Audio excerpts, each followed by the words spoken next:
Abonnez-vous sur Okapi Communication. Abonnez-vous sur Okapi Communication. Abonnez-vous.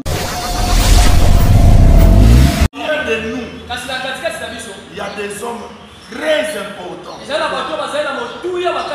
répète, quels que soient leurs défauts,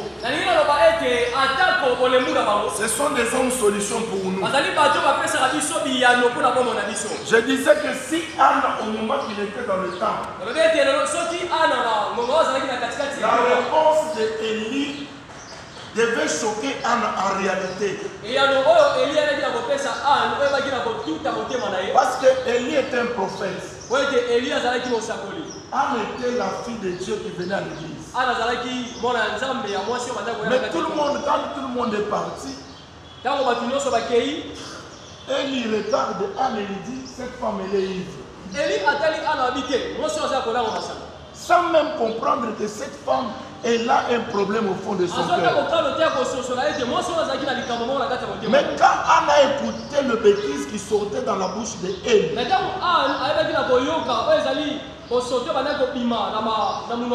Anne n'avait pas besoin d'écouter les bêtises qui sortent dans la bouche d'un homme de Dieu. Parce qu'au profond de son cœur, il avait besoin de ça. Il dit non, cet homme qui vient de me parler mal, c'est un homme que je quitte chez moi à la maison chaque fois que je viens ici. Et c'est un élu de Dieu. Mais comment il peut m'injurier que je suis ivre? Si c'est à cette époque ici, directement, on devait dire non, tu es un faux prophète. Je devais réellement te dire ce que je suis. Mais comme Anne savait que Élie c'est un homme solution à ses problèmes, il a minimisé la réponse d'Élie. Écoutez la réponse d'Anne. Anne dit ceci. Non, mon serviteur. Ta servante n'est pas ivre. Seulement qu'au profond de son cœur, il a une douleur. Il a besoin de la solution. C'est ce jour-là. Et Anne a reçu le Samuel.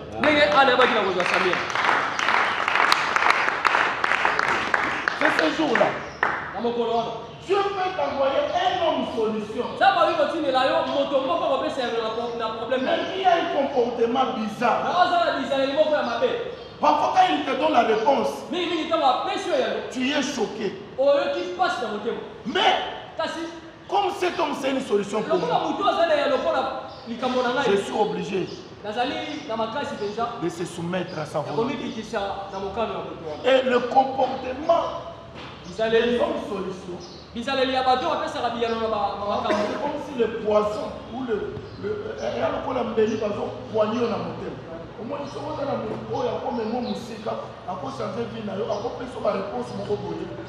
tu n'as pas le Saint-Esprit à toi, tu risques de perdre de ces personnes-là. Mais quand il persévère avec lui, on sent réellement que je veux le faire. Il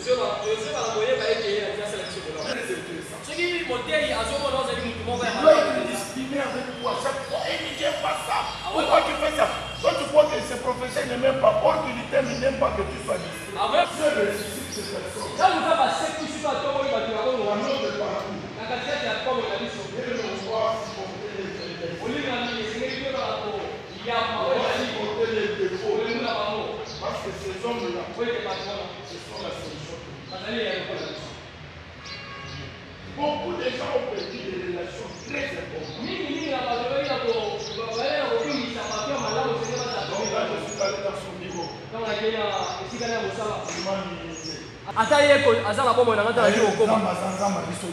D'ailleurs, notre Dieu, c'est le Dieu de tout le monde. Non, Dieu, c'est Dieu de tous.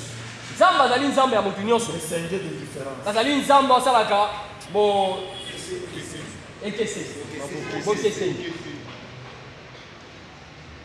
Qu'est-ce que je veux dire? En tant que leader, il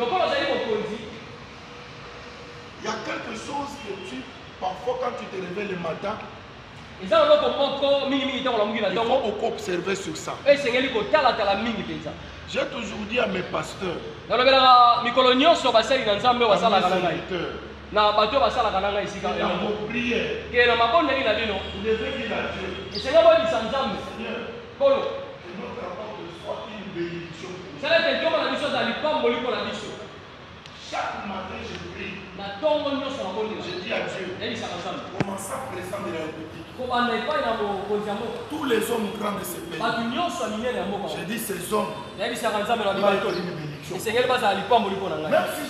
rencontré mais ma prière que je fais kasi likonde leo na sala mikolo nyonso ya ebe na tongo moko sama osala ngai lokuta na bato na bongo na ngai mais nous les serviteurs kasi biso basali na nzambe nous avons la grâce nous avons l'onction mais ce qui nous empêche c'est de négliger des hommes solutions des hommes solutions des hommes solutions bien-aimés. Ce sont des hommes qui peuvent te mener une vie dure. Il peut te compliquer. Mais c'est un homme solution. C'est pour cela Jésus, il n'a pas regardé les défauts de Simon. En réalité, quelqu'un comme Jésus, je ne vais pas marcher avec Simon. Mais Jésus a vu Simon après des années. Kasi Yesu amonaki Simon na sima ya bambula ebele. Il était comme agité. Azalaki mutu moko abandaki kokende bisika. Poser des questions bizarres. Kokilo tuna mitule ezala tina. Lui-même signifie un homme agité. Mais Jésus savait que cet homme agité. Kasi Yesu abaki ete mutu azali na boninga nini ngani. Azali moto azali ya lokola bato. C'est un homme solution. Azali moto azali ya. Un homme solution. Moto azali ya. Être dans ton église. Akoza le tonga na yo. Mais toi tu crois des hommes sérieux. Kasi yo zomona. Mais un homme solution est là et te dérange tout le temps. Mais moto azali solution, moto azali ya lokola kama na azo tu. Parfois quand un homme solution vient dans ton bureau. Kasi tango moni moto azali ya. Il est là dehors. Il dérange non.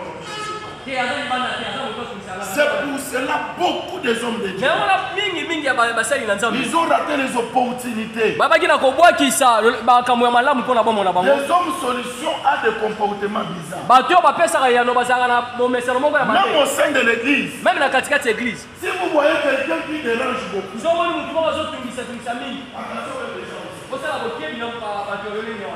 les hommes qui nous aiment.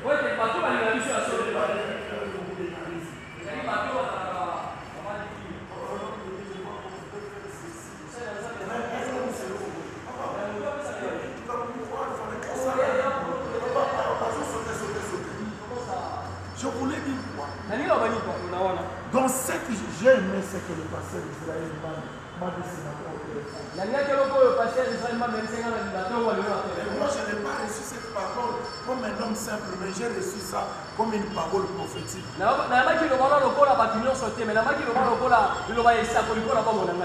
avec lui plus de 10 à 15 minutes. Il m'a dit, Moïse, peut-être c'est vous. Il a dit, c'est vous. Ngai papa naza pasteur ya na kozwalemba molimo pour la pasteur soko mona boazor kanje musala azo pekisa ba église mosusu non bosala nanu te c'est les bato nyonso batika musala baya kaka na église na yo pas faire parce qu'ils veulent est-ce que tout le monde puisse réunir dans son église. Tu ne peux pas remplir tout ça. Oui, notre personne, ils disent que dans ce genre de date et tout consomme, il va manger mon événement et tout consomme. Peu importe ce que tu vas faire, la ville est trop grande. On ne va pas te laisser toute la ville à toi seul. Amen. Il dit c'est vous. Il dit c'est le bibino. Nous remplaçons le demain. Après nous, c'est aller ici. Peut-être c'est vous qui doit récupérer des choses. Donc ce n'est pas maintenant. Comme vous êtes au débit, qu'on peut vous minimiser. Oui. Des hommes solutions. On peut les négliger au débit. Mais ils ne savent pas 2 ans, 3 ans. Aujourd'hui,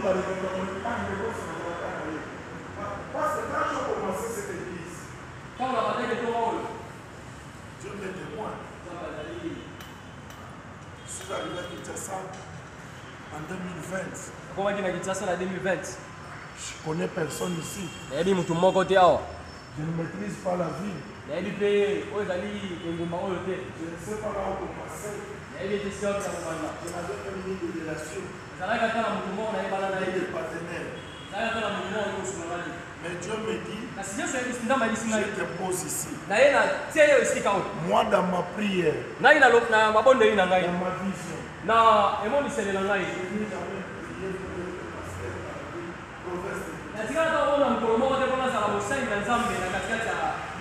comme j'étais à Lubumbashi, je devais aller Zambie, Tanzanie, Afrique du Sud. Parce que j'ai vu mes amis aller où. Je viens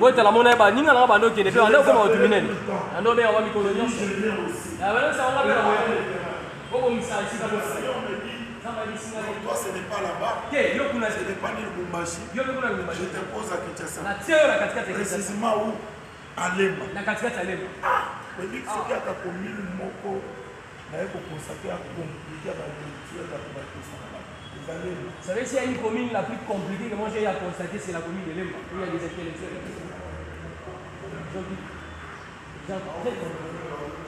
Les gens qui vous observent, qui vous regardent, qui vous entendent. Ils sont en train de compter les jours. Ces gens de personnes, je n'arrive pas à les comprendre. Ils allaient ici comme on il n'y a pas si de ma casse la casse à Lemba. Parfois, je dis Seigneur. Je devrais m'envoyer même comme je disais à Jacques Deschamps, aller là-bas parce qu'il y a quand même déjà un peu sensible.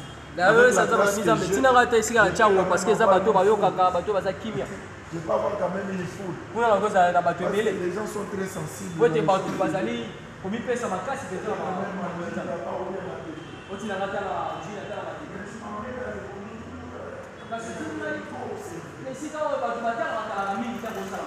Beaucoup de professeurs, vous sentez que la commune est lourde. Et si quand vous allez à kilo penza. Mais c'est une solution pour vous parce que Dieu, c'est lui qui vous a donné cette commune. Parce que c'est une solution.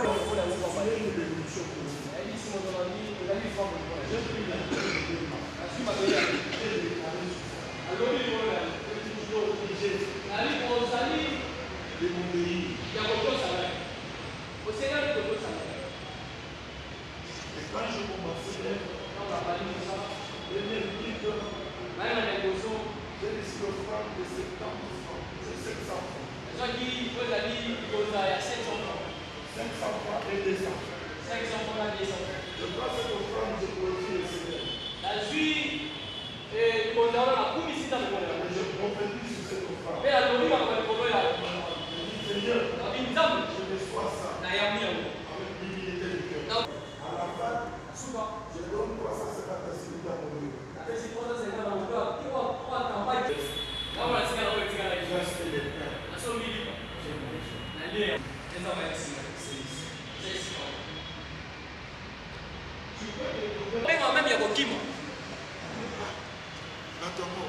Organiser séminaire à Liboso.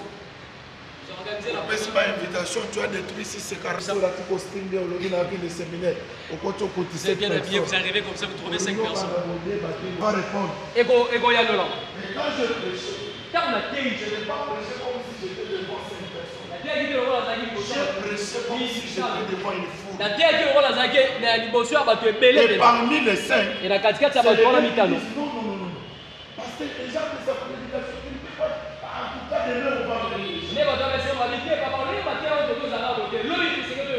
vu les 2 personnes là, l'autre vient avec 12 personnes, l'autre vient avec 7 personnes. Parmi les 7, 15 qui sont arrivés, j'ai avec un seul message. Jésus vous aime. Je m'excuse.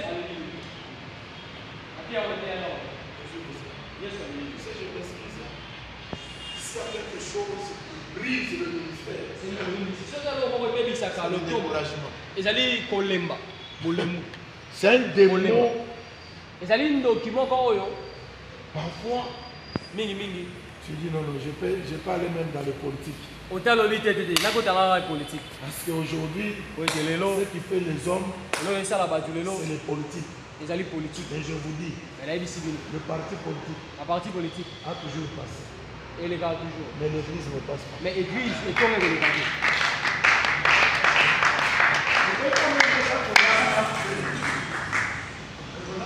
Et mais l'église restera éternellement. On le voit maintenant parce que alors, j'étais courageux. J'ai dit à Dieu, je vais continuer avec toi aussi. Mais j'ai commencé avec 3 personnes. Bizarrement, avant la fin des manifestations, j'ai rempli la parcelle plus de 700 personnes. Plus de 700 personnes à Katia. Il y a le bon monde. Sans micro.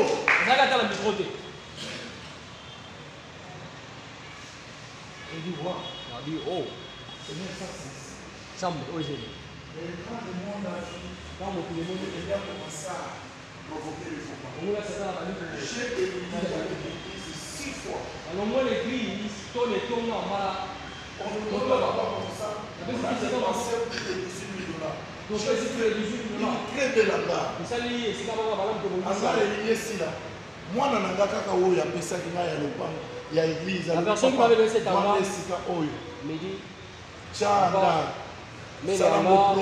arrange ça, on a tout acheté, tout ce qu'il fallait pour organiser les hangars. J'ai dit bien $18 000. On a reçu. Et à la fin, famille à ma maman était et ça, il y a la famille s'est levée en disant que la personne veut confisquer la parcelle. Avec comme ça, on nous dit de quitter. Mais pourquoi voulez-vous nous chasser cette manière? Qu'est-ce qu'on va faire? Ils nous ont donné 2 semaines. Une semaine plus tôt. Il faut vous devez quitter cet endroit. J'ai fait mon fils sur le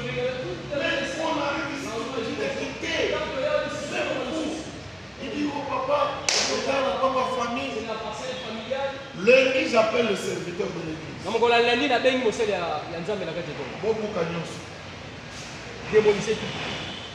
Même les gens de quartier là, ils ici. Même pas tout, on va dans le quartier avec moi.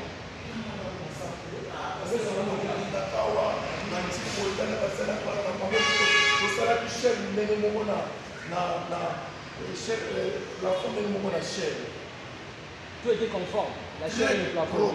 C'était vraiment et si on devait finir ça, les gens devaient nous acclamer. Mais le lundi, je vois les gens commencer à démolir. Et mercredi, on ne savait pas quoi faire. Et tant qu'on me crée, on va dire à Dieu, je ne me décourage pas. Je dis à mes enfants, allez aujourd'hui même. Donc il est là, c'est la gloire.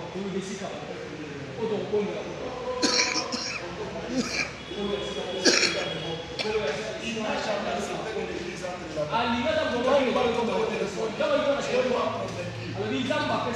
fais des papiers maintenant là. Allez prier. C'est le même jour. On a fait des papiers. Et le mercredi, on était dans cette salle pleine. Oubliez les événements passés.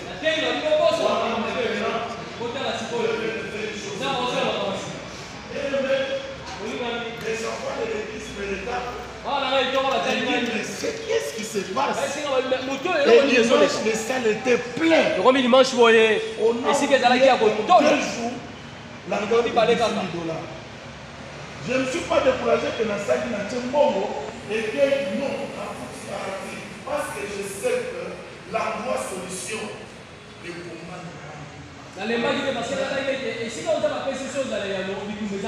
parce que si on continue à millier, au moins le salaire est tombé dans mon gauche et dans mon droit, il n'y a pas de droit à la salle. Parce que quand on commence à nous savez que vous entrez comme ça, il y a des combats qui surgissent de partout. La plupart des serviteurs pensent que quand il arrive à un endroit, il faut du coup que cet endroit est on était brisqués. sommes arrivés là-bas. Et quand on arrive là-bas, on a commencé à prier. Le monsieur nous dit, payez-moi l'argent de 6 mois. Or que ce n'était pas sa parcelle. C'était la parcelle d'un monsieur. Il voulait maintenant m'escroquer l'argent. On a commencé à juger. On a fait 6 et 3, 4 mois là-bas. On servait le matin au lit, le parquet a fermé les portes. Parquet.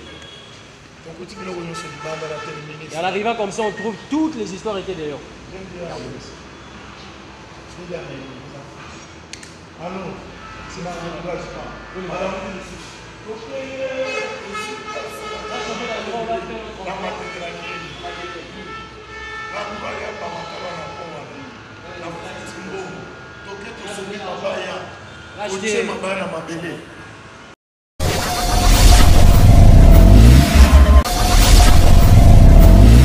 Abonnez-vous sur Okapi Communication.